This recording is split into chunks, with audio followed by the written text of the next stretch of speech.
Dulu kepikirannya cuma ke gereja kan, gereja kesannya tuh untuk mencari jawaban masalah-masalah kita aja. Udah kelar, nggak kepikiran oh kayaknya kita harus berkontribusi buat gereja. Seumur hidup tidak pernah aktif. Iya, dari OMK ya, aktif komunitas OMK enggak. Kalau bir lu pernah? Enggak juga. Sekolah minggu. Sekolah minggu enggak. Jadi saya tahu habis konten langsung dibuka langsung jalin guys aja. Siapa mau buka open sini? Saya bukan. Ada teman-teman lu yang kayak lu juga nggak? Yang sama-sama nggak ke reach sama Pasti banyak kayak misalnya kalau ngomongin angka aja kan Instagram gue temennya berapa banyak yang ngepost masalah kayak gini paling cuma 1 atau 2 gitu kan. Itu kan kurang banget. Gue kan lumayan sering baca buku. Buku Peterson Jordan Peterson itu kan Katolik ya dia. Psikolog yang Katolik ya. Itu kan buku dia banyak kutipan-kutipan Alkitab juga gitu loh sebenarnya. Banyak kutipan Alkitab. Baca Alkitab sama baca buku ini jadi mirip-mirip nih gak ada bedanya gitu kan.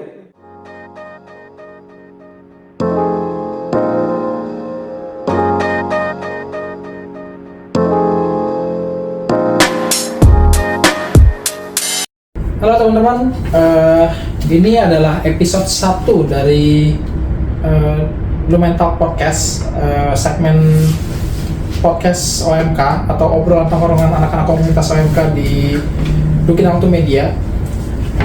Episode 1 kali ini gue ngundang teman gue, Toby, salah satu dari contoh anak komunitas yang mungkin bisa dibilang cerminan anak OMK zaman sekarang. Tidak mau berkomunitas, tidak mau ke gereja, dan juga banyak pertanyaan tentang seputar kegiatan-kegiatan OMK, tapi kalau diundang datang tidak mau.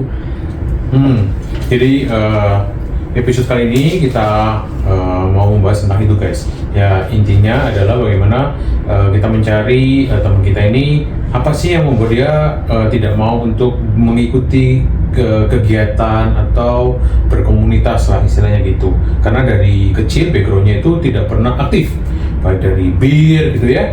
Nah nanti kalian bisa lihat lah di situ, oke?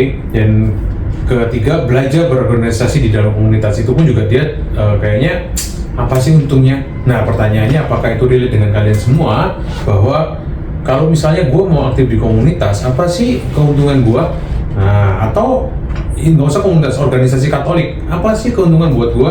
Nah akhirnya kita untung dan rugi gitu ya, sehingga banyak sekali fenomena males, oke, nggak ada gunanya, padahal belum tentu. Nah kalau karena itu nanti jawabannya tonton aja. Kalau teman-teman penasaran sama isi dari obrolannya di dalam podcast kita, boleh tonton sampai habis supaya nggak kehilangan konteksnya. Dan juga nanti kalau teman-teman suka, boleh di like, subscribe, dan juga komen. Kalau misalkan ada usulan tema-tema berikutnya, boleh di komen di situ ya kan.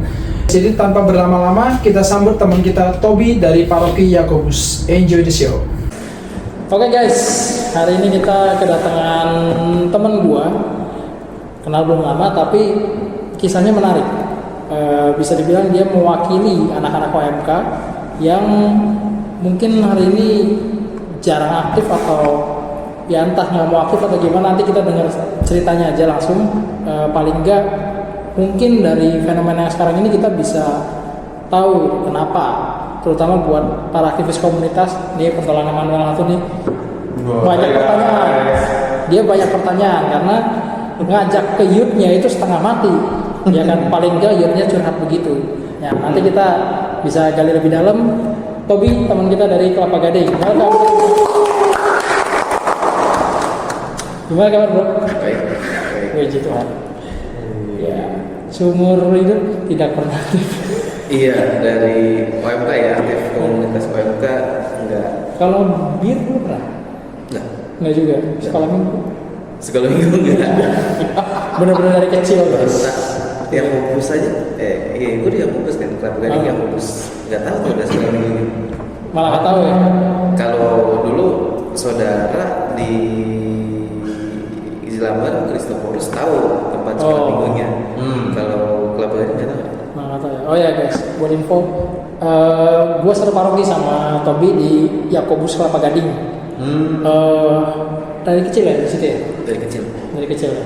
Dari Jadi lahir. makanya Dari kecil berarti nggak tahu bahwa ada sekolah minggu, ada step-by-stepnya, bir, nggak pernah ikut Pak, sebetulnya. Iya, kalau bir sih pernah dengar ya. Bir kan pernah dengar. Bir apa? Pelentok atau bir?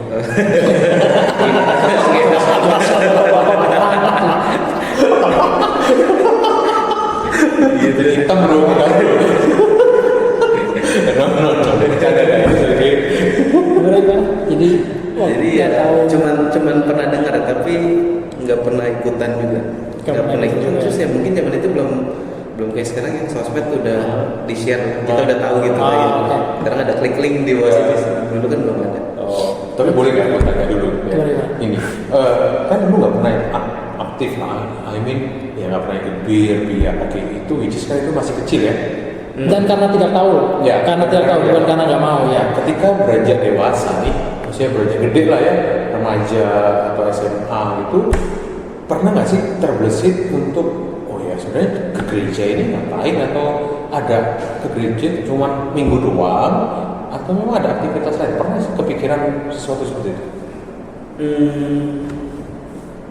Akhirannya tuh baru tahu komunitasnya itu pada saat zamannya Instagram ramai kali ya.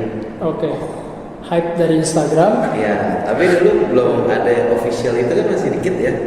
Ya. Kayak komunitasnya bikin official account-nya itu kan Tahun berapa dikit. dong? Ingat nggak? SMP ya kayaknya. SMP berarti berapa tahun? 7, sekitar 10 tahun lalu. Berarti 2015, 2014 kali ya. Oke.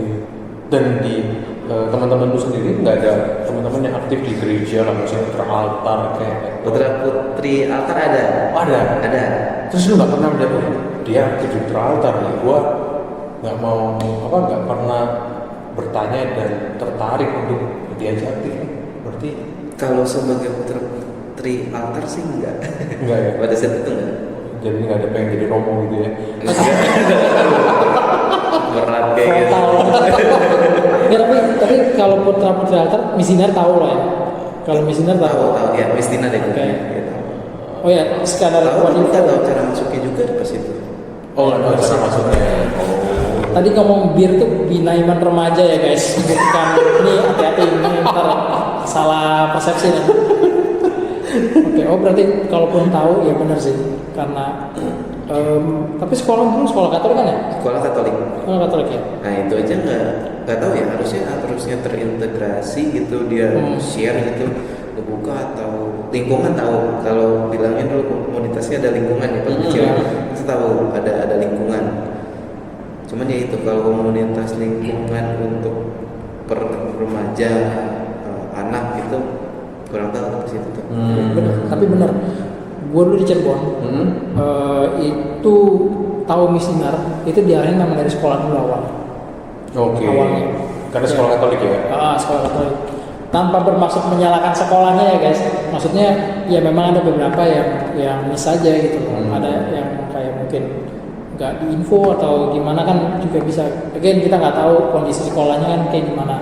Iya. Seberapa dekat dia dengan paroki kan nggak tahu ya kan. Kayak gue di kota kecil ya paroki cuma 2, itu pun berjauhan semua. Ya lebih kental lah ya. Nah Itu ada pengaruh sama lingkungannya juga nggak sih, kayak putra putri altarnya itu per lingkungan beda-beda, atau putra misdinar itu kalau di Yakobus harusnya ngaruh karena banyak kan? iya benar, satu lingkungan itu bisa 10-an orang lebih seingat gue ya. Walaupun ada juga ada yang timpang ya, lu kebetulan di lingkungan yang aktif sih. Paulus kan Thomas. Kopior kan Thomas ya ceritanya. Oh, di komplek gua ada 2. Oh ada 2 ya. Iya ada 2, ada ada 2. Hmm. Jadi kepadanya nggak komplek gede, Komplek cuma dia kebagiannya komplek gua nyumbang aja. aktivis banget. Oh ya? Sumpah Di lingkungannya Tobiko. ada. Tapi benar itu banyak gitu loh yang dari Kopior itu di Gading tuh terkenal banyak. Dan ya tadi masuk ke yang itu kan misinar ya, berarti masih yang anak-anaknya. Nah Iya. kita masuk ke konteks yang udah OMK-nya nih, ya kan? Ada yang protes lo nggak waktu itu? Ingat nggak? Kalau iya kan teman nongkrong sebenarnya masih ada yang aktif lah, ada apa tuh Antiok ya. Cuman nggak diinfo persis acaranya apa. Oh cuma diajak datang doang. Itu kan bikin bukan malas sih, lebih karena ngapain gitu kan. Di generasi dulu setahu gue tuh memang kalau mau datang ke satu event itu harus ada purpose-nya ya. Kita kebanyakan gue banyak lo ketemu anak-anak angkatan jadi dulu terakhir gue aktif di Yakob di PD itu harus jelas, bahkan ajak PD tuh mereka temanya apa. Tujuannya ngapain nih? Iya, temanya apa? Itu ditanya pertama kali. Mau yang lebih spesifik, pewarnanya siapa? Iya kan? Itu menguji kesabaran. Tapi memang generasinya begitu, kritis. Tapi gini, sebelumnya bro, pengen nanya. Kan itu kan kita selalu ngomong tentang kegiatan. Oke, dari event bahwa nggak ikut aktif di lingkungan, aktif di OMK atau peer ya. Tapi kan intinya the whole year di sepanjang hidup lu itu kan pertanyaannya, apakah pernah bertanya sebenarnya tentang Tuhannya sendiri itu lu pernah nggak sih bertanya? Karena ujung-ujungnya ketika kita mau aktif di gereja atau aktif di itu ya kalau cuma buat aktivis tuh ya bisa-bisa aja sih. Tapi apakah ada pertanyaan sebenarnya gue kekatolikan gue itu ngapain? Ada artinya nggak? Pertanyaan buat diri lu ya, gue nggak tahu. Selama sepanjang hidup lu nih. Iya, bagus sih, tapi jadi kepikiran maksudnya. Dulu kepikirannya cuma ke gereja kan. Gereja kesannya tuh untuk mencari jawaban masalah-masalah kita aja. Udah kelar. Gak kepikiran, kayaknya kita harus berkontribusi buat gereja. Tapi belum kepikiran sih. Jadi mau jadi siapa langsung dijalin guys aja. Siapa mau buka open sini? Saya bukan. Ada satu bisa jadi member di bawah gitu ya. Iya. Siapa? Ngapain? Subscribe ya guys. Tapi benar, maksudnya menghindari terutama ya yang asal ngajak, bukan asal sih, lebih ke kapasitas setiap orang anak komunitas itu beda. Gitu. Jadi gue pernah kok ada di satu apa ya bilangnya momen di mana satu pelayanan dengan anak-anak yang nggak tahu tujuannya mereka ada di situ sudah sebagai pelayan itu apa gitu loh, sehingga pada saat ngajak pun terkesan kayak yang penting ini kuota acaraku. Iya. Itu betul. Yang ada rame gitu. Ya ini rame ya kan, kayak gathering massa aja jadinya gitu kan. Dan gua apa ya menyayangkan tapi juga nggak menyalahkan karena balik lagi kapasitas pemahaman tiap orang beda-beda gitu kan. Nah, cuma yang pertanyaan gue ini bro, maksudnya tadi kan itu pertanyaan soal yang apa kekatolikan itu sendiri lah bisa dibilang kan bro. Nah, kalau dari sisi interestnya, anggap ya dari sisi interestnya gitu loh. Oke, tadi yang ngajak mungkin lupa ngasih tahu, oh ini purpose dari kegiatannya ini apa? Betul. Ya kan? Nah, dari lu sendiri nih, pas sudah tahu ada banyak kegiatan, terutama yang dari sosial media. Lu kuliah di kampus Katolik juga kan, apa aja kalau nggak salah. Betul. Nah, di situ juga ada kegiatan setahu gue lama yang Atma Jaya kan. Harusnya ada. Iya. Nah, pernah berusaha mencari juga nggak gitu? Ya kan? Atau kalaupun enggak, apa yang membuat lu enggak interest? Ini kita bicara yang gereja Katoliknya dulu aja, skup gereja Katoliknya. Karena nanti pakasnya ada yang mikirin kayak oh mungkin main ke gereja sebelah belum sampai situ ya. Nah itu maksud gua ini sekadar buat evaluasi aja, kurangnya apa sih dari kita? Mungkin namanya selain kurangnya apa yang membuat lu tidak tertarik? Tadi katanya ada. Itu kembali itu. Sebenarnya kalau sekarang jadi tahu ya, pasti kan kayak teman-teman yang aktif di komunitas itu mereka makin berkembang dan makin ya sekarang udah mulai jelas ya maksudnya arah-arahnya. Terus sekarang media promosi mereka udah lebih pintar buat ngajakinnya, udah lebih halus gitu loh, lebih show dia kegiatannya ngapain, entah dokumentasi, entah kan ada apa, mereka udah punya poster sekarang kan. Sebenarnya itu bagus-bagus, cuman emang pada saat itu kan nggak ke blow up kayak sekarang gitu kan. Dan apalagi di zamannya sekarang kesannya tuh kalau kita sendiri doang nggak ngapa-ngapain juga apa ya, kayak susah gitu mau. Kalau kita ketemu orang baik itu kan peluang makin gede ya. Opportunity Gitu ya. Iya, iya sebenarnya gitu. Jadi ya, gue yakin sih sebenarnya banyak yang interest, cuma memang kalau nggak ke blow up dan baru belakangan kan mulai mereka udah pinter itu kan. Ya itu bagus sih. Ada teman-teman lu yang kayak lu juga nggak? Yang sama-sama nggak ke reach sama Pasti banyak kayak misalnya kalau ngomongin angka aja kan apa namanya, Instagram gue temennya berapa banyak yang ngepost masalah kayak gini paling cuma 1 atau 2 gitu kan. Itu kan kurang banget dibandingkan sama yang mereka komunitas-komunitas lain segala macam, itu mungkin lebih di luar gereja. iya. Wah, apa sebenarnya UKM kampus saja bisa banyak ya. Ini apa ini UKM mahasiswa, jadi kayak kalau dulu kita di Untar tuh BEM lembaga dong. Itu UKM drama tuh apa pesut ya semacam itu. Itu lebih masif kan untuk apa namanya, di kesana broadcastnya kan masif kan. Itu aja sih yang sebenarnya minimal sekarang tahu komunitasnya dulu. Habis itu pelan-pelan mereka kalau bisa lebih jelas lagi, oh iya komunitas bir kalau bir bukan berarti kan, kalau dia berarti kan mungkin arahinnya ke orang tuanya ya. Karena orang tuanya nanti akan masuk gitu. Dia ini fokusnya kemana gitu kan. Karena anak-anak yang perlu diedukasikan berarti orang tuanya gitu untuk ngarahin anaknya.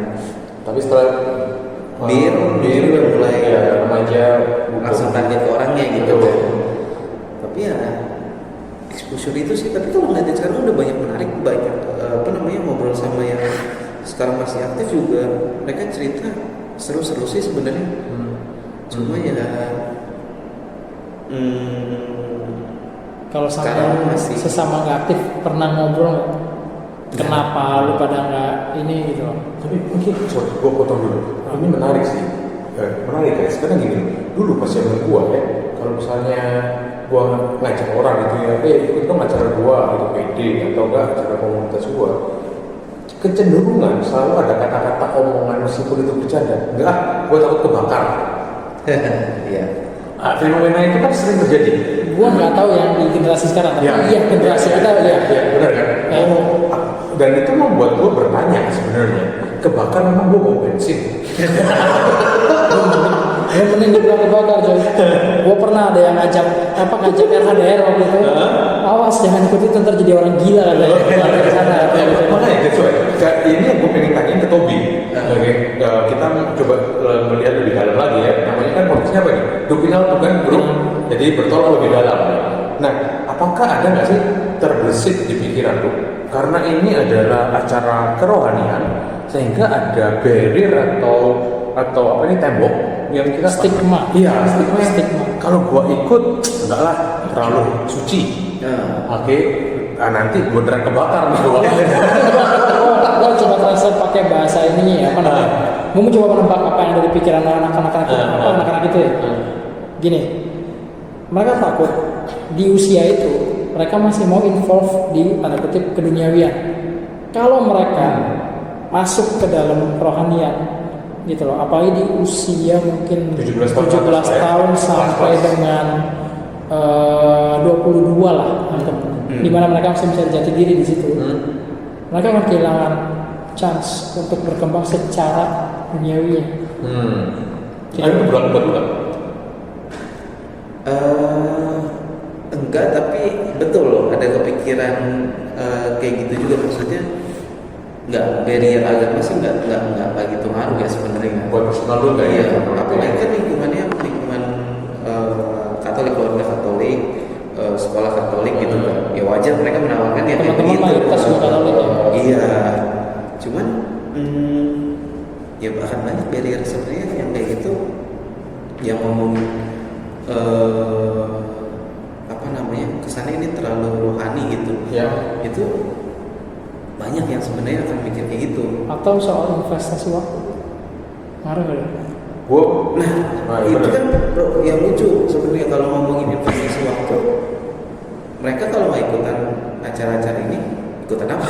Kalau nganggur-nganggur, No, sekarang banyak yang ikut kayak kursus-kursus atau something Tapi, kayak tapi malah acara itu masih bisa soalnya. kita 17 tahun loh.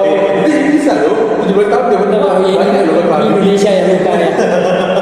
Ya tapi maksudnya lebih ke sekarang tuh banyak yang lebih mengutamakan pengembangan diri soal self development. Tapi Contoh? tapi nggak se-next time itu lah, maksudnya harusnya Masih bisa. mereka bisa atur waktu. Oh, tergantung prioritas ya, jadinya ya. Mental. Benar. Iya, seharian lu aktif di komunitas, makan waktu lu berapa banyak? Ayo. Zaman umuran segitu ya. SMP gue udah Lu apa join dulu ya? enggak, dari PDK gue. SMP itu gue udah aktif. Oke. Itu makan waktu cuma satu sampai 2 jam. Udah. Tapi gue gak pelayanan ya, gue sebagai Iya. itu. Karena kan gue baru SMP mau pelayanan. Ada komsen? Gak ada. PDK waktu itu kan belum ada komsel. Setingat gue di zaman gue. Itu berjalan. Soalnya di era yang kalau kita bicara tahun 2015-an, sel itu kan udah mulai berkembang. Ya. Kita bicara kegiatan umat ya, kita nggak bicara kegiatan tim. Mereka ada komsel di dalam 7 hari nih, mereka ada PD dan ada komsel. Itu udah makan 2 hari, taruhlah. Dan itu bukan kegiatan yang 2 jam selesai.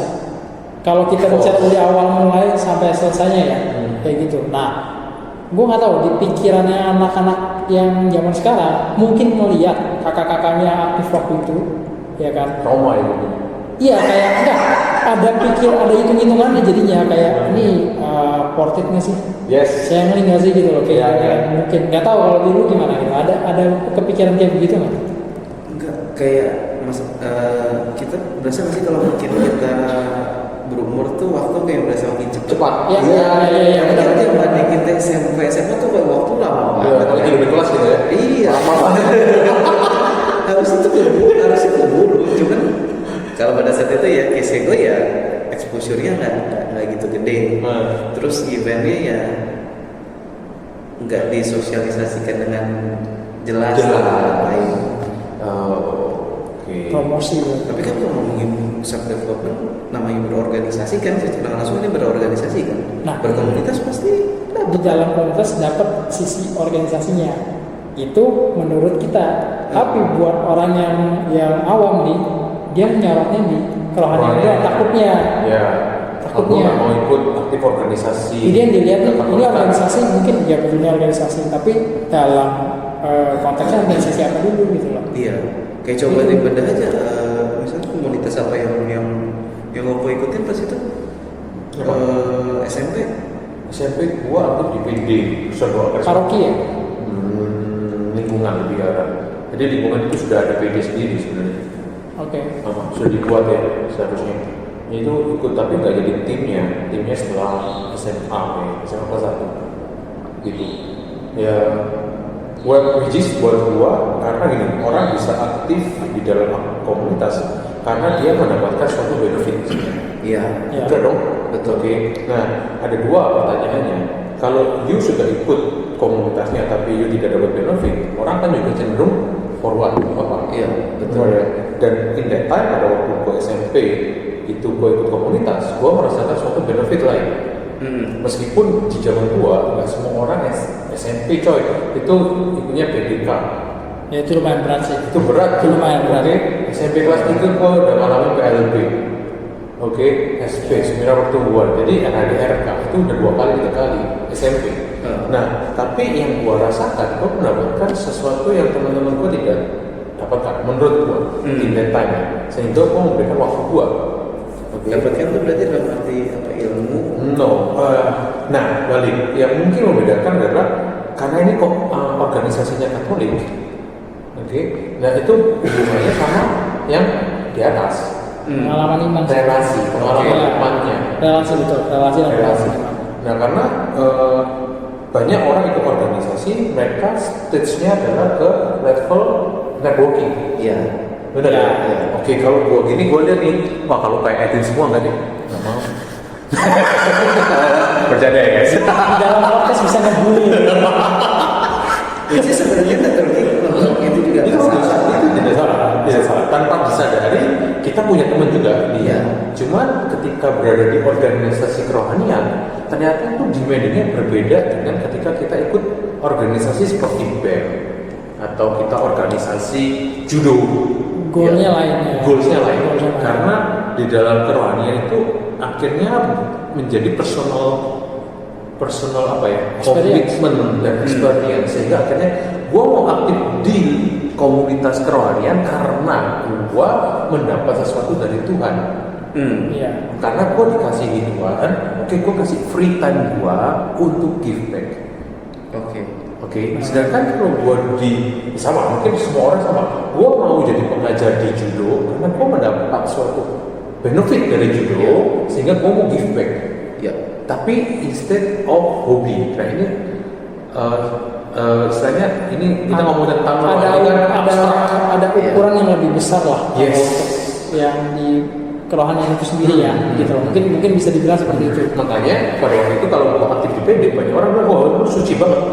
Stigma itu ternyata sampai sekarang. Sampai sekarang. Tapi kalau gitu, kalau dapat benefitnya tentang kerohanian dan dari atas gitu, apa yang membedakan gabung sama komunitas ini sama sendiri?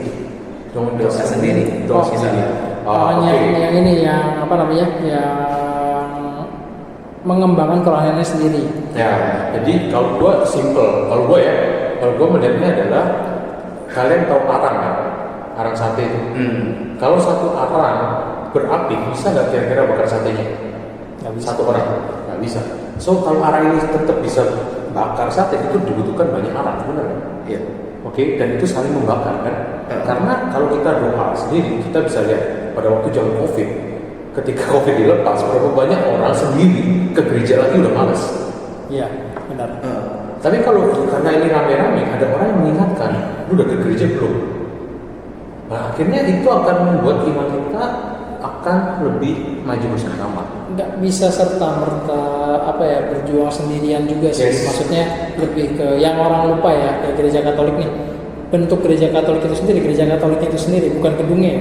Itu kan sebuah komunitas sebenarnya, ya kan. Lu datang misa, lu ketemu orang di situ, ya kan. Itu kan ibadah rame-rame, bukan sendirian, ya kan. Misa kan nggak pernah bisa Nggak bisa sendirian. Kecuali Romo ya, sendirian bisa. Itu ntar kita akan tema lain soal itu, karena gue punya pertanyaan soal itu. Itu menarik, itu menarik. Nah tapi tapi benar soal apa namanya, survive itu nggak bisa sendirian kalau di gereja Katolik. Tetap butuh sesama. Makanya kan diutus apa, berdua-dua kali. Berdua-dua. Ya kan? Ya. Berarti minimal berdua. Itu akan tanda tanya, cowok-cowok berdua. Tapi itu bedanya kalau gua ya, karena kalau misalnya lu sendiri akan berbeda pasti, akan berbeda gitu loh. Makanya kalau lu ya sekolah, kalau lu belajar private sama lu sekolah sendiri ini, sekolah rame-rame pasti beda.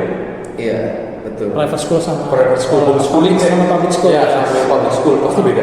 Betul. Even ya, ibaratnya kayak private itu kan kesannya lebih bagus, tapi Iya, kan belum tentu juga.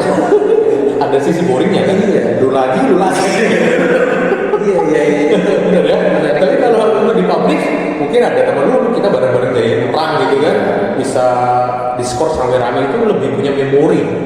Betul. Ya, pengalaman bersamanya itu ya, Ya. nggak bisa dibeli lah istilahnya. Seperti itu sih Iya. bayangannya. Nah, berarti kan istilahnya kayak nah itu yang mungkin yang belum jawab tadi ya, yang dicari sebenarnya kan.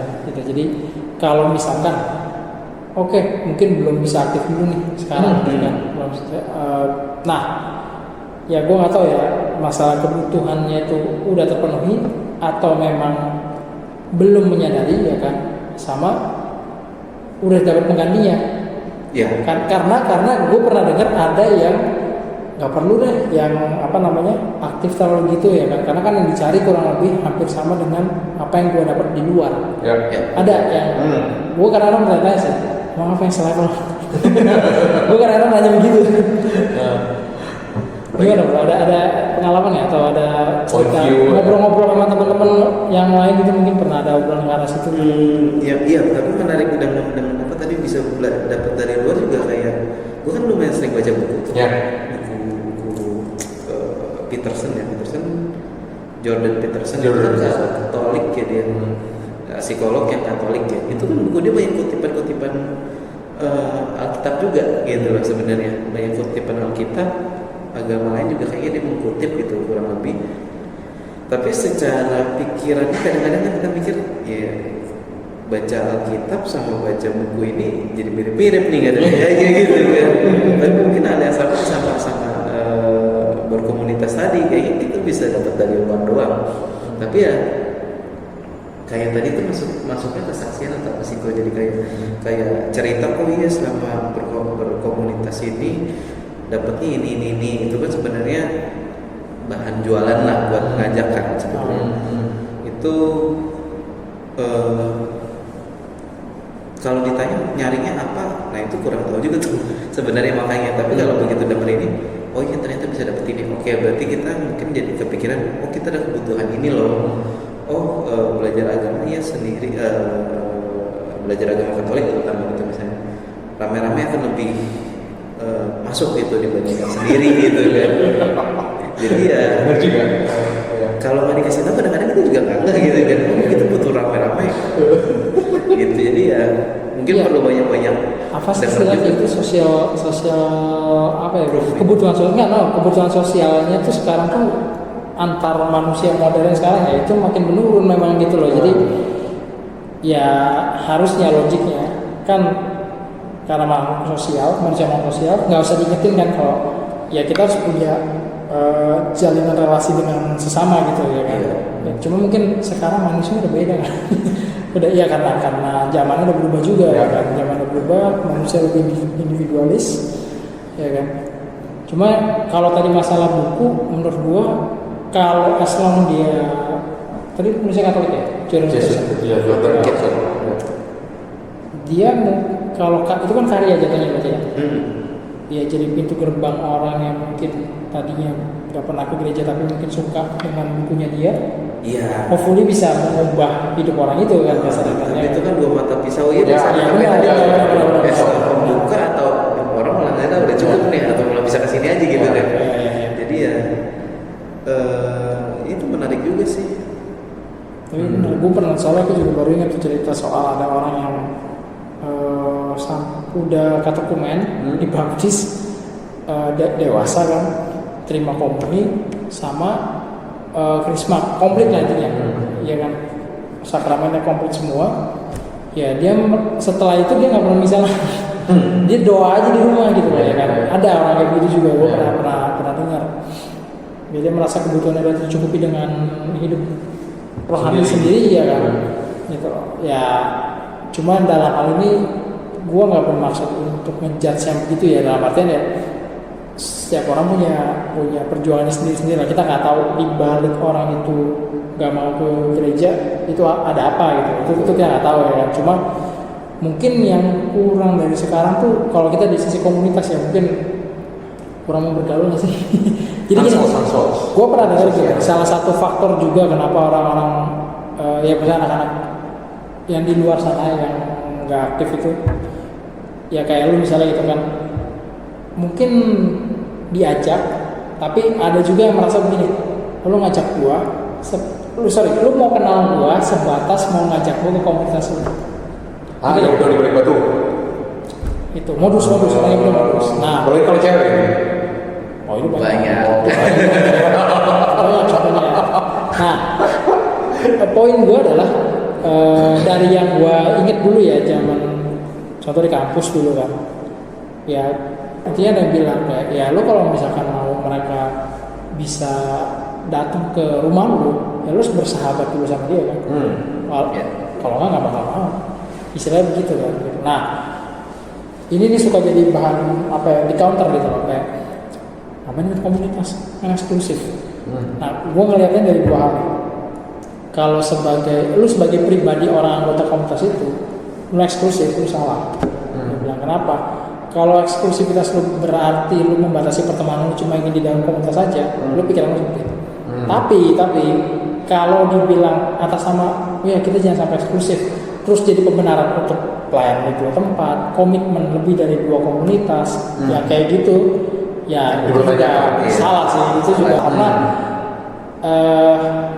kan lu belajar berkomitmen di dalam belajar berkomitmen di dalam gereja Katolik, itu kan contoh yang paling nyata yang nanti bakal seumur hidup kan pernikahan. Ada gitu orang komit sama 2 istri di Katolik, kan nggak ada ya kan. Ya sama, belajar paling awalnya dari mana? Dari komunitas, gitu loh. Nah itu sebenarnya lebih ke yang gua tangkap fenomena terakhir tuh lebih ke yang dari luar yang nggak mau. Ya kita menganggap takutnya kalau gua udah masuk, gua jadi membatasi diri. Sebenarnya sih nggak begitu sih, tetap. Dan yang dari dalamnya juga harusnya lebih mau bergaul. Kalau yang gua lihat ya. Iya, itu seni yang cukup unik juga kalau ngomongin komunitas itu. Dia harus menjaga budayanya dia sendiri, nggak boleh tercemar sama yang di luar. Tapi dia harus ngajak kan, harus terbuka kan. Ya betul. Tapi juga presenter mengajaknya tuh jadi diri dia sendiri juga gitu loh. Iya. Ya kan tuh tantangan. Ya itu pada saat dia jaga juga. Saya betul sempat pemikiran kayak gitu juga tuh. Ini kayaknya sama nggak ya? Orang kayaknya ada beda nih. Kita akan masuk kayak inti sebenarnya. Masuk kemanapun kayak kita pertama kali masuk sekolah juga, pertama kali masuk kelas sekolah kita kan juga pasti bingung kan. Naik kelas beda kelas kayak di kelas, terus beda lagi kelas-kelasnya, itu akan bingung lagi juga. Sama pada saat itu sebenarnya pada saat diajakin akan nyambung nggak ya gitu. Ada persepsi itu ya. Ada pasti. Ada ketakutan, worry. Ini orang bisa nggak masuk ke sini, diterima nggak? Betul. Kalau selain ngomongin event ya, gitu. Ini kan betul. Self-guardnya. Unsecure. Insecure. Insecure guys. Ya, insecure itu sendiri ya, itu ada kaitannya sama ya most of them inilah apa namanya, mostly trust issue karena luka batin biasa. Tapi ya secara normalnya manusia punya sisi itu gitu. Masuk lingkungan baru tuh pasti ada insecure-nya. Ya betul. Makanya kenapa gua aktif di dalam komunitas? Apa yang gua rasain selain ngomong tentang hubungan ke atas, karena kan Katolikan itu kan universal, jadi ke atas, horizontal sama vertikal kan. Oke. Cuman selama ini yang kita tanpa sadar, kita selalu pengen berdoa itu untuk consume. Oke, gua pengen menerima kasih Tuhan, merasa Tuhan mencintai saya, segala macam. Tapi itu only me. Iya. Jadi dikit untuk diri saya sendiri. Oke. Padahal secara kekatolikan kita tidak bisa untuk mengkip itu sendiri. Kita harus membagi kan. Nah, caranya gimana? Ya berkomunitas lah. Disitulah tempat latihan sebenarnya. Nah itu yang unik. Setelah sekarang dengan komunitas tuh tempatnya berbagi, tempatnya berkarya gitu kan bahasanya. Harusnya. Ini jadi menarik gitu loh. Apalagi kan kalau yang udah kuliah ke atas kali mungkin karena kepalanya mumet gitu kan. Lagi pengen bikin ini, pengen bikin itu, tapi nggak ada wadahnya gitu. And then komunitas jadi membuat menarik gitu. Harusnya itu. Karena gue ingat dulu kata-katanya penulis buku namanya Giovanni, community to grow. Berarti berkomunitas itu bertumbuh secara personal dulu gitu.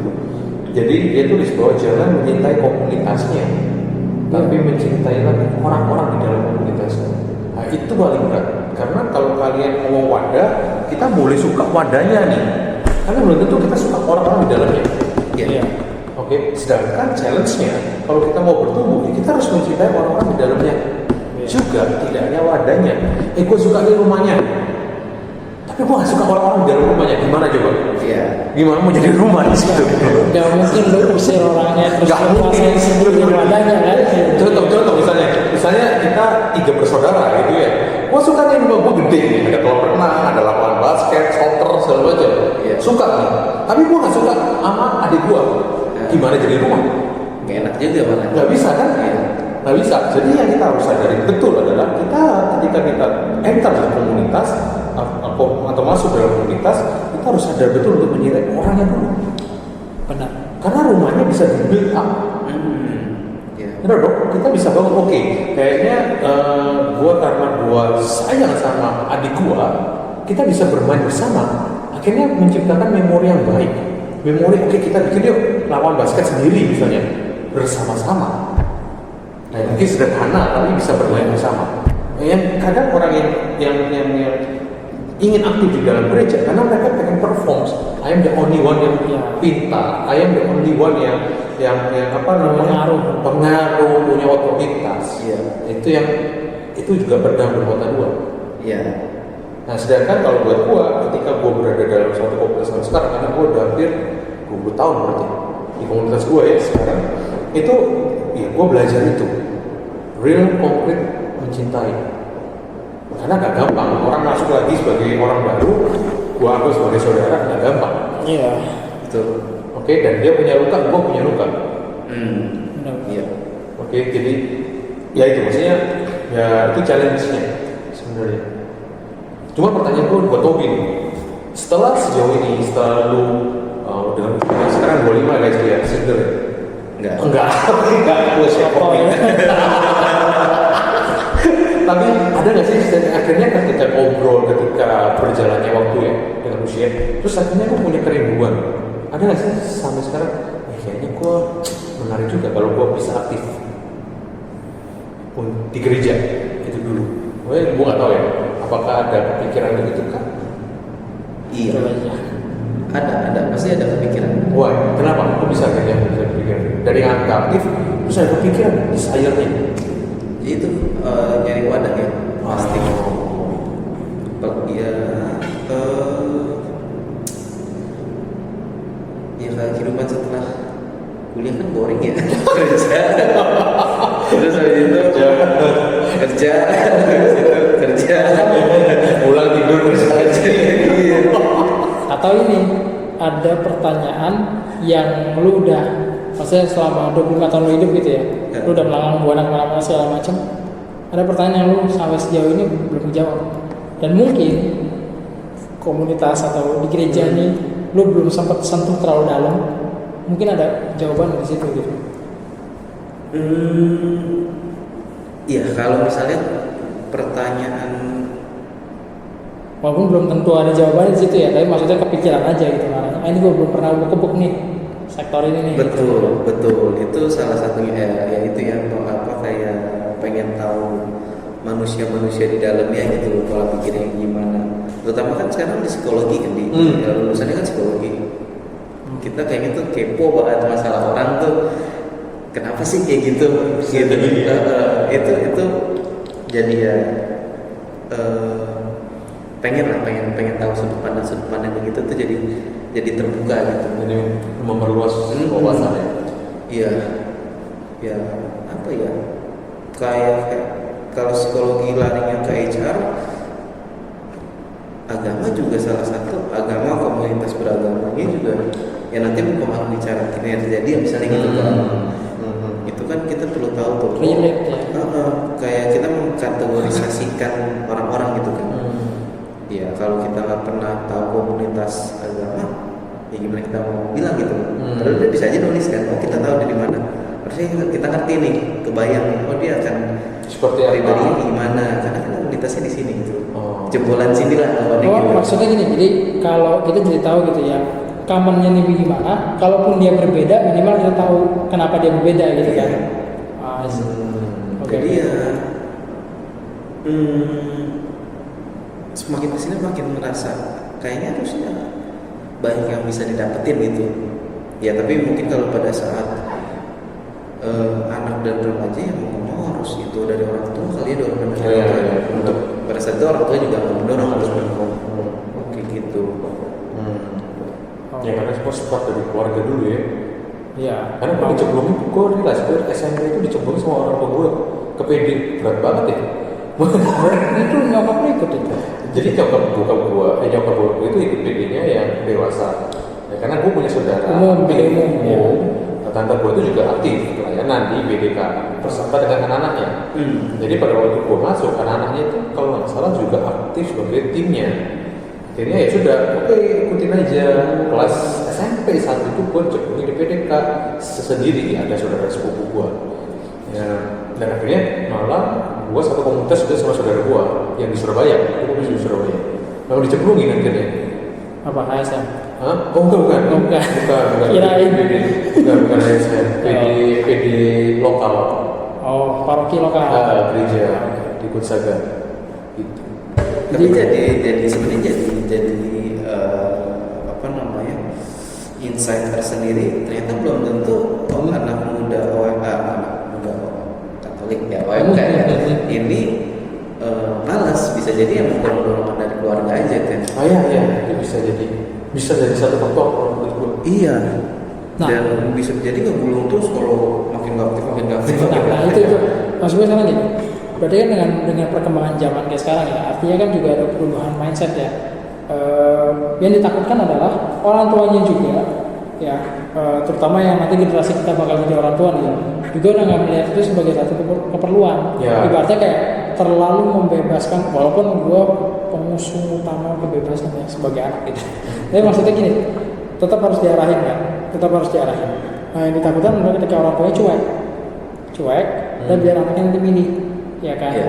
Nah, itu secara langsung bawa perubahan mindset ke anak-anak OMK-nya pada akhirnya kan, yang terakhir kan. Nah, menurut lu ya, kayak tadi bicara tentang promosi nih, tentang apa namanya, sosialisasi, kegiatan segala macam, berarti bisa dikatakan sosmed kalau untuk konteks zaman sekarang itu berpengaruh, ya kan, dalam guide mereka gitu, untuk bisa mengajak gitu, karena ya selain kita ngarepin keluarga, sekarang gini, kalau keluarganya nggak bisa diharapin gimana, terus nyerah gitu kan, enggak kan, artinya kan harus ada apa, third party ya, pihak ketiga ya kan.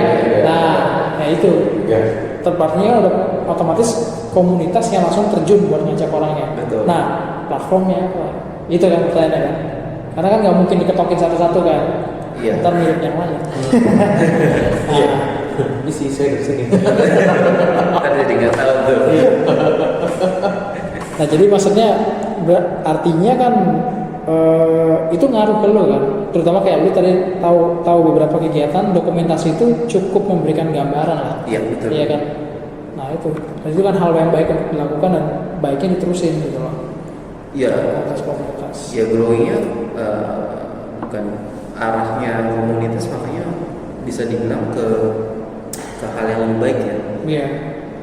Mungkin nggak tahu kalau dia akan lebih aktif lagi dan bisa menargetkan ke orang tua. Sekarang kan orang tua umur 30 udah masih main sosmed kan, masih bisa tuh. Jadi targetnya mereka walaupun konsumsinya beda ya. Iya. Dan ya stylenya beda lah, itu kan teknik marketing lagi segala macam lah beda lagi. Cuman ya kalau bisa dari anak itu nanti kan ngegulungnya lebih, emang mungkin generasi sekarang jadinya harus ekstra untuk mencari formula di sosmednya gimana biar kelihatan. Nah itu jadi, nah ini buat yang teman-teman yang aktif di komunitas nih, ya kan, tips ya, bukan tips sih sebenarnya, udah bukan rahasia lagi sih. Udah banyak sekarang yang pada promosi kok, apa namanya, kegiatan-kegiatannya di mana, di sosmed ya kan. Gitu. Tapi gue tanya dulu sebenarnya dia, gue tanya satu lagi Tobi, Top, menurut lu dengan usia lu sekarang yang tergolong masih muda sih, 25 ya, sebenarnya ekspektasi atau komunitas yang lu pengen itu seperti apa? Iya benar. Karena gue nggak tahu. Oke, dari tadi kita bicara kalau tentang agamanya, buat lu sendiri nggak ada masalah sebenarnya, ya kan?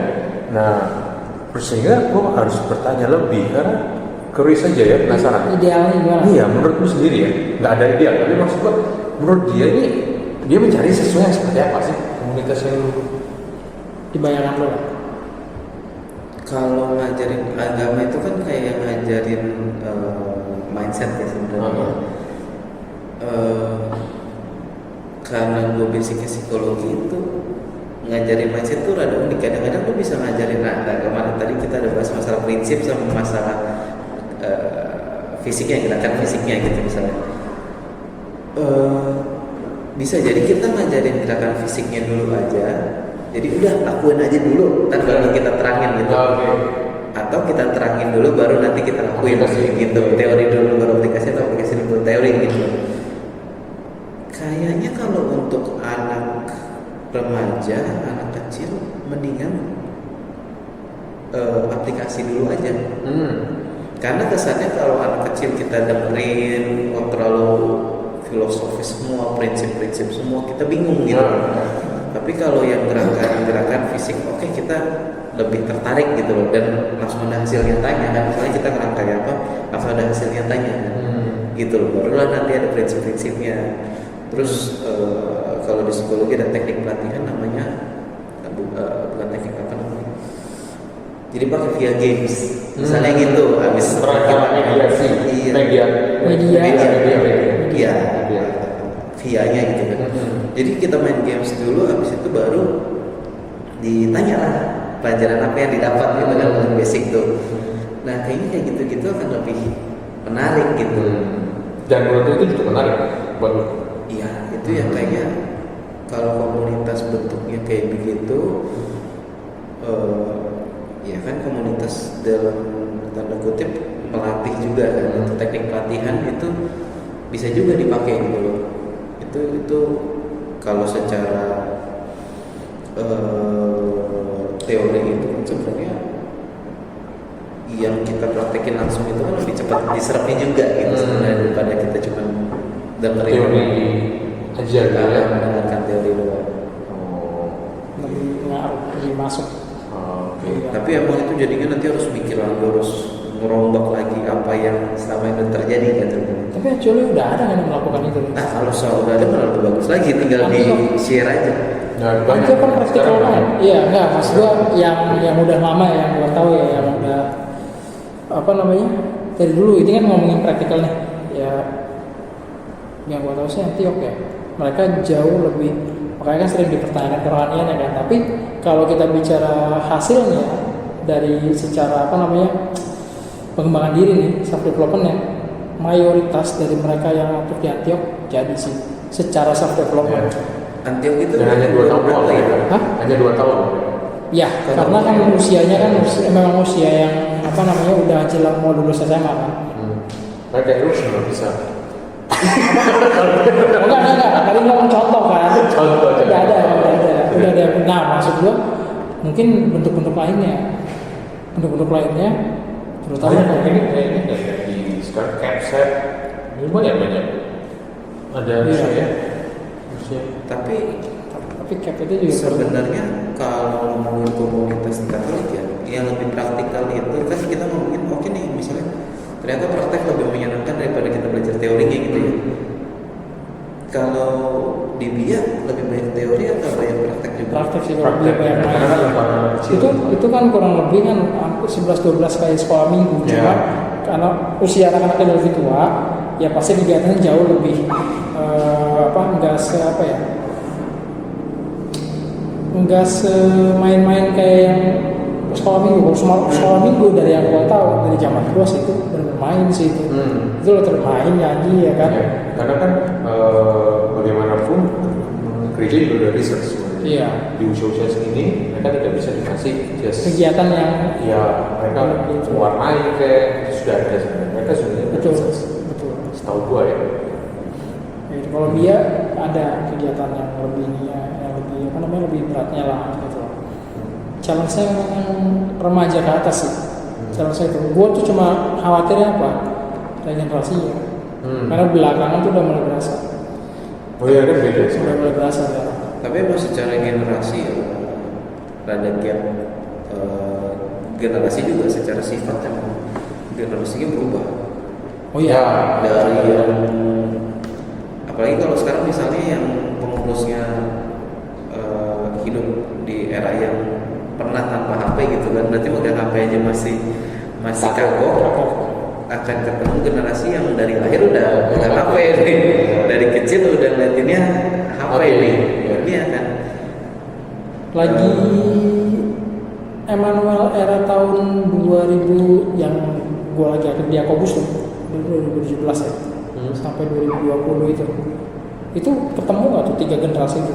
Iya, SY kita ketemu. Justru dari baby boomers. Bahkan kan kalau pendirinya komunitas di youth boomers kan nggak ada youth nggak ada dia ketemu Iya, karena kan di dalam komunitas orang tidak membatasi. Yang melayani pun ada orang-orang yang sudah lebih tua sebenarnya. Nah, ada challenge interaksinya. Challenge interaksi ada untuk dalam hal komunikasi. Oke, komunikasi. Cuman kalau gua boleh share, balik lagi bahwa yang menjadi role model kita kan pendirinya kita sebenarnya. Si siapa ya? PR Bursa. Jadi pada waktu itu Emmanuel ada itu dari 2 orang doang. Dan Bursa itu usianya hampir 60-an, kalau nggak salah 60 atau 50-an. Oke. Sedangkan dia ketemu satu anak muda yang masih belasan tahun sekolah di kedokteran, Martin Kaka. Oke. Nah, yang buat kita amazed dan itu adalah Rahmat karena 2 orang ini bisa nyambung. Padahal dari 2 generasi yang berbeda. Yes, dia 30-40 tahun. Oke, jadi pendiri kita tuh mengalami pertobatan tuh di usia yang senja menurut gua, di usia yang lanjut sebenarnya. Oke, dan ketemu orang yang masih muda, yang berapi-api, berbeda, ini beda style. Oke, tapi dari 2 kesaksian ini maksudnya mereka ketemu, gua lupa ininya ya 90-an. Dan tahun depannya itu dari 10 menjadi sampai 100 orang, sampai berlipat 1000. Nah itu dari 2 orang yang beda generasi. Jadi maksud gua akhirnya buat gua pribadi akhirnya banyak orang yang selalu bilang nggak asik nih, terlalu tua semua nih komunitasnya. Benar ya, orang tua-tua gitu. No, karena fakta yang buat gua pernah alami itu komunitas pendiri gua sendiri tuh dia orang tua, the only yang dimana dia bikin youth forum. Bahkan dia dianggap pengemis di belakang itu. Ini siapa nih kakek-kakek satu di belakang pengemis? Cuman dia bisa masuk anak muda. Banyak orang yang konseling sama dia. Jadi buat gua seharusnya tidak ada problem ketika kita membuka diri. Kadang ada orang tua bilang gini, malu lah ini anak-anak muda semua, nggak minder gitu ya. Sehingga bias tujuan pelayanannya apa? Iya betul. Atau yang terlalu menggurui. Yes, akhirnya itu menggurui. Nah, kita nggak sadar bahwa ini generasi berbeda. Yang nggak bisa take action, mau menggurui, overload. Betul. Overload. Jadi, ya itu memang itu. Ya manusia plus minusnya manusia. Plus minus ya. Jadi itu rahmat. Balik lagi rahmat. Gitu. Ya, tapi memang kita menyadari kalau dia yang muda-muda ada sampai sekarang pun kita baby boomer sampai bahkan kids. Tapi itu kayak ceritanya kan cerita terbentuknya aja kan itu jadi bukti yang kuat banget gitu. Ini perbedaan usia dan generasi ini kan berarti nggak menghambat komunitas jadi regenerasinya jadi iya betul terhambat kan, bahkan malah berkembang pesat kan gitu. Ya cuman dibilang gampang kan masih enggak gitu kan. Itu yang harus diingat juga gitu kan. Bukan tiba-tiba nyambung aja nih anak muda sama orang tua, pasti kan ada ributnya juga gitu. Ada dinamikanya pasti ada dinamika. Cuma itu tadi yang mungkin yang perlu jadi perhatian ya, lebih merangkulnya sih ke depannya ya, kalau gue bilang ya kayak ke strangers terutama gitu loh. Kita pembagian antara yang fokus di internal sama di eksternal sih. Itu yang menurut gue tuh mungkin masih mayoritas dari komunitas di Jakarta terutama tuh harus belajar tentang itu sih. Karena biar gimana kaderisasinya tuh lu tetap butuh orang dari luar. Lu tetap butuh orang dari luar. Bahwa nanti dari sekian banyak yang datang yang lu ambil dari luar terjadinya cuma sekian ya itu urusan lain. Itu urusan lain. Tapi yang jelas ngejalaikan sebanyak-banyak itu penting sih menurut gue gitu loh. Tetap nggak bisa dipungkiri gitu. Kalau kita tadi saya jalan mereka guys kan. Kali aja pakai serap bukan masjid. Ini besar kali ya. Pakai jalan. Oke. Ini udah hampir 1 jam. Yes. Mungkin topik ini menarik ya, maksudnya ketika kita bicara tentang mereka-mereka yang ya bisa dibilang udah mulai jarang aktif dan sebagainya, ya moga-moga kalau ada yang terwakili dengan opini-opini Tobi, sharing ceritanya Tobi tadi ya kan, ya moga-moga kita bisa bantu ya dengan kalian bisa main ke komunitas-komunitas terdekat kalian ya kan, ya moga-moga bisa menjawab pertanyaan-pertanyaan kalian juga gitu loh. Dan ya para gembala-gembala anak-anak komunitas ya kan, sering-sering lah main di luar. ngajakin teman-temannya di luar sana yang nggak aktif juga ya kan, ajak ke tongkrongan lah, jangan eksklusif ya kan. Biar karena nanti kalau misalkan regenerasi terhambat kalian juga yang susah ya kan. Gitu. Ya mungkin sekian dulu ya. Next topik nanti kita lihat apa lagi yang menarik yang bisa kita. Oh ya, ngomong-ngomong, Pobi ini akan jadi part of us tim ya, tim produksi. Mungkin nanti akan banyak tampil juga dan mewakili dari suara pertanyaan-pertanyaan dari para apa sih lu Gen Z ya? Contohnya. 2000, kelahiran 2000 Wah, berarti milenial. masih kuat. milenial. Milenial. Ada yang milenial, Gen Z nih masuknya. Ya, Gen Z. mewakili Perbatasan ya guys. mewakili kita punya keterbatasan knowledge soal pengkategorian generasi ini. Tapi ya itu, jadi Tapi pertanyaan terakhir kan? apa tuh? Boleh. Tadi masalah regenerasi. Ah, Kok cara terbentuknya komunitas itu dari gimana? Maksudnya dia harus izin ke gereja kah, izin ke paroki atau? kalau mau bikin komunitas baru, Iya. oh, Karena kan misalnya ngomongin regenerasi, tadi kan takutnya terhambat. Maksudnya kalau dia udah pengen pensiun aja gitu kan. Tapi kan takutnya goalsnya nggak ke kiri ke bawah nih gitu kan. Berarti kan ada yang sebenarnya foundernya ini kan memperjuangkan satu tujuan kan. Iya. Nah itu gimana tuh ceritanya, terus izinnya atau apanya? kalau yang gue tahu ya, Nah, yang jelas harus ada sekelompok orang yang punya kesamaan visi misi dulu. nah, Itu dulu. Kerinduan kalau kita orang Katolik ya, kerinduan yang sama, ya kan? Kerinduan yang sama. Ya lalu kalau memang, dan itu harus konsultasi dulu juga sih, kayak apakah sudah ada yang mewakili komunitas yang mewakili kerinduan tersebut. Kalau memang sudah ada, ya Nggak perlu better. baru. Betul. Tapi kalau seandainya belum ada dan gereja nilai-nilai yang diperjuangkan, pasti ada jalannya nanti. Akan ada jalannya kok. Yang kayak gitu sih. Nggak tahu kalau teknis sih gimana. Lu kan yang lebih banyak. Ya kalau mungkin karena gua ada di dalam komunitas Emmanuel kan sudah internasional sebenarnya. Resmi kan? di bawah Resmi Vatikan, di Vatikan. diakui, bukan di bawah, diakui. Ya benar oleh Vatikan. Dulu itu awal-awal ya mulainya itu cuma persekutuan doa biasa. Karena biar dengan Martin ya itu berdoa bersama dulu. Jadi tidak ada ide untuk bikin suatu komunitas. Cuman mereka berdoa dan mereka merasa mereka harus membagi the good news. Mereka mau share tentang apa yang mereka alami ke orang-orang. Oke, akhirnya mereka bikin persekutuan doa. Nah, dari persekutuan doa ini pasti harus mungkin awalnya tidak diakui sama gereja ya, tidak lapor karena bikin persekutuan doa gak harus lapor dulu, belum tentu pada zaman itu. Oke, cuman memang diketahui aja ya oh ada. Tetap lapor, tapi bukan berarti harus langsung kejadian Resmi. Ini buat acaranya secara organisasinya gitu, Ya. nggak harus langsung dia. Ya. tidak ada ini. Nah, cuman akhirnya mereka mengundang beberapa orang tertarik. Ya sudah, akhirnya terbentuklah sejumlah quantity. Oke, dari 10 habis itu jadi 1000 mereka in the 1 year or 2 years gitu ya. Oke, nah dari situ baru mereka membuat organisasinya. Mau Oke. dibawa kemana nih sebenarnya? Mereka berdoa dan membawa ini arahnya mau dibawa kemana? ya. Makanya disebut dengan nama, mereka baru mencari nama. Ini PD ini namanya apa? Katanya terbentuk nama Emmanuel. Oh berarti sebelum bahkan Emmanuel itu udah berapa pada? Nama Emmanuelnya baru Setelah berjalan dulu ya, baru mereka berpikir untuk organisasinya dulu. Karena desire-nya sama seperti dulu, desire-nya dulu sama.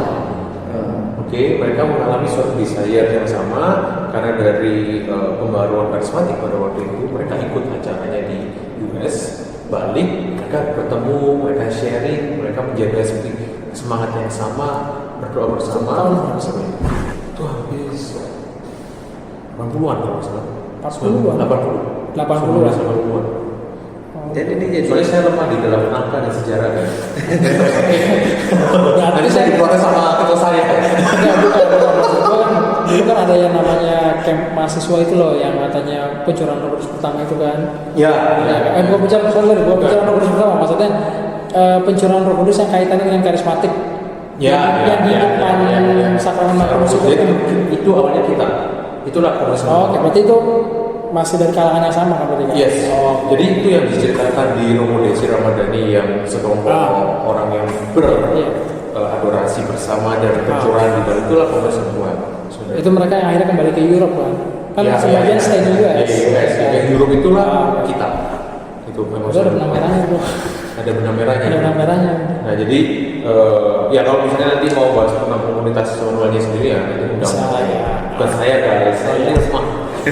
Siapa Ya, tapi ini sebatas contoh doang ya. Contoh. Nanti mungkin ada pertanyaan. Menjawab pertanyaannya Tobi tadi.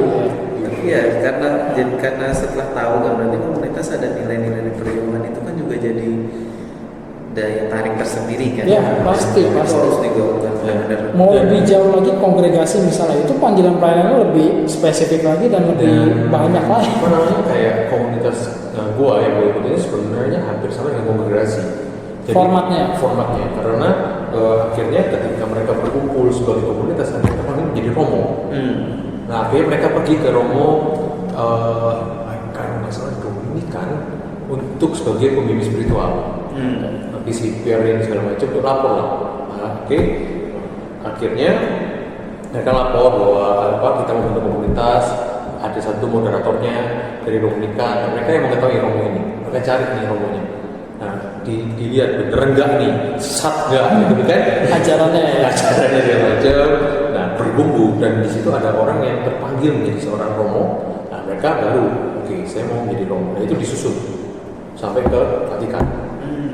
Jadi dari private menjadi public. Dan terbatas menjadi umum. Sehingga ketika dimanapun anggota komunitas Emmanuel mengajar, sudah definitely itu adalah suara gereja. Karena publiknya itu. Satu garis hierarki. Seru kan? Seru itu. Tapi kalau kita bahas semua komunitas jadi Pasti dibahas dalam episode. Itu kan contoh guys. Selamat terus sebenarnya. Terus guys. Kita perlu konten kan, tenang aja. Jadi Benar. pasti dibagi-bagi ke berbagai episode, tenang aja ya. Oke, berarti ya untuk yang OMK episode OMK hari ini ntar pakai clickbait ya. OMK males ke gereja gitu. OMK zaman sekarang males ke gereja gitu. Clickbait aja. No judgment. Ya sampai sini dulu aja mungkin ya. Mungkin nanti kita akan balik lagi dengan narasumber yang berbeda. Dengan Tobi udah bukan narasumber lagi, udah jadi penanya. Udah banyak nanya. Iya, udah nanya. Ya paling mohon supportnya aja ya teman-teman ya, buat like, share dan subscribe. Nanti, komen? Ya komen juga boleh ya. No hate comment kalau bisa. Komen itu aja apa tadi komunitas Iya. sama nilai yang diperjuangkan. Nilai perjuangan, dan kalau misalkan teman-teman ada yang mungkin Instagram. idealis komunitas ideal tuh kayak gimana sih? Nah boleh tuh di ini share. Ya. Nanti kita yang share. Oh lu cocoknya ke sini ya kan? Kita bisa kasih rekomendasi. Ya. Paling sampai situ aja. Mungkin ya see you next time kalau gitu ya. Ciao guys. Bye.